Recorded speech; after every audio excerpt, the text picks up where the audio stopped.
السلام عليكم متابعينا الكرام، مثل ما عودناكم على كل شيء جديد بعباية كاكي من حمود ايطاري. من تجي من راس الجسر اول ما تطب وتشوف هذا القفطان يعني وصلت كاكي من السلام عليكم. عليكم السلام ورحمة الله وبركاته. اليوم عنواننا من تجي تطب وتشوف القفطان الابيض يعني وصلت. تعال ملك العبايات، يعني ملك العبايات، اي ملك. بس شوف تعال مصطفى، بس شوف، ما اعرف انا افطر ورا هو يفطر ورايا.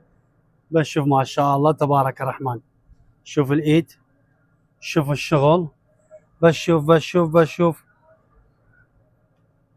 هاك مصطفى، ملك لولا. اي والله ملك باع ما شاء الله.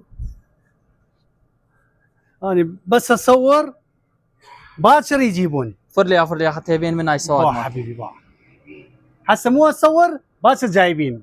كل يومي هذا ما شاء الله حله عادي. رزق بيد رب العالمين. هذا يصير سحاب لو احنا ما نخاف من رزق، اللي يخاف من رزق شرك لله. يصير طباقات لو سحاب. لا طباقات حبيبي، يعني من شفت قطعه طباقات يعني القطعه اماراتيه.